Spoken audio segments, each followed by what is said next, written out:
Assalamualaikum warahmatullahi wabarakatuh. Dikisahkan, penghuni surga kerap diceritakan dalam Al-Quran. Beragam kisah disampaikan melalui firman-Nya agar menjadi hikmah bagi setiap pembaca yang merenungi ayat-ayat Allah Subhanahu wa Ta'ala. Dijelaskan, sebagian dari hamba-hamba yang disucikan itu menemui sebagian yang lain. Mereka saling bercakap-cakap antara satu dengan lainnya. Mereka juga saling berkunjung dan bertegur sapa. Tampak suasana keakraban di antara mereka.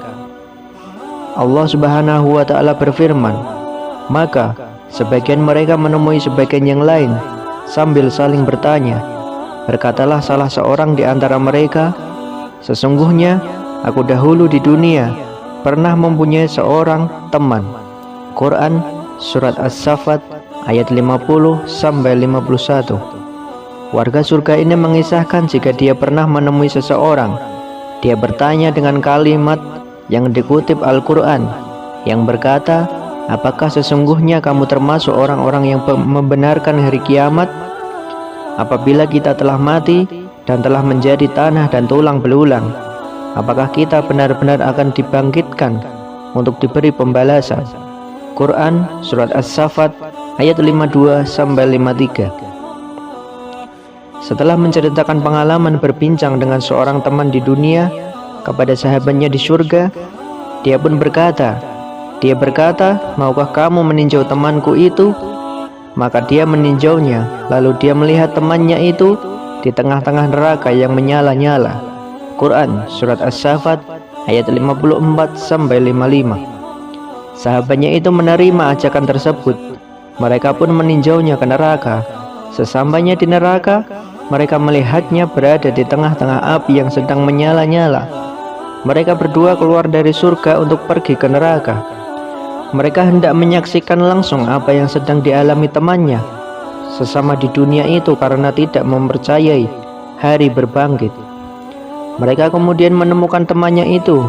Dia berkata, demi Allah, engkau hampir saja mencelakakanku, dan sekiranya bukan karena nikmat Tuhanku, pastilah aku termasuk orang-orang yang diseret ke neraka. Quran Surat As-Saffat ayat 56-57. Hamba Allah ini bersumpah jika dia nyaris diseret ke dalam neraka karena temannya itu, dia pun bersyukur karena adanya rahmat dari Allah, dia bisa selamat dari jilatan api neraka.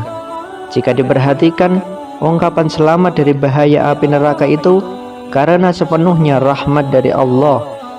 Hamba itu tidak menyebut alasan dia selamat dari neraka karena keimanannya terhadap hari akhir.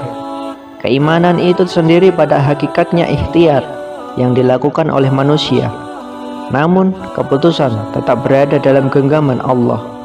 Tidak hanya itu, penggalan ayat yang lain, pastilah aku termasuk orang-orang yang diseret ke neraka, merupakan akhlak terhadap Allah berdasarkan pemahaman ahlu sunnah wal jamaah.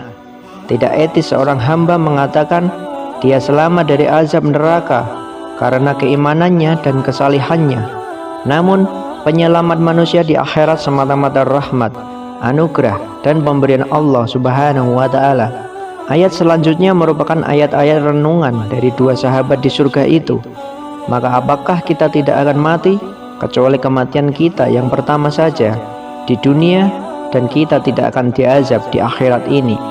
Mereka kembali memperbincangkan nikmat yang telah mereka rasakan, termasuk merenungi kekalnya kenikmatan surga dengan pertanyaan, apakah kita tidak akan mengalami kematian lagi tetapi tetap hidup selamanya? Pertanyaan ini bukan ditanyakan karena tidak tahu. Mereka berada di tengah suasana keharuan, meraguk nikmat Allah yang banyak itu. Keharuan itu mendorong munculnya ucapan apakah kita tidak akan mati? Setelah adanya penegasan yang membangkitkan rasa syukur mendalam itu, mereka pun berkata jika kematian yang mereka alami hanya sekali, itulah kematian di dunia. Setelah itu mereka menegaskan jika mereka tak mendapat azab di akhirat sebagai penduduk surga. Di surga itu yang ada hanyalah kenikmatan tiada tara. Mereka pun menegaskan, sungguh ini benar-benar kemenangan yang agung. Untuk kemenangan serupa ini Hendaklah beramal orang-orang yang mampu beramal. Quran Surat As-Saffat ayat 60 sampai 61. Di ujung kisah itu terdapat pernyataan yang membangkitkan motivasi untuk beramal guna mencapai sebesar-besarnya kemenangan. Wallahu alam. Semoga bermanfaat.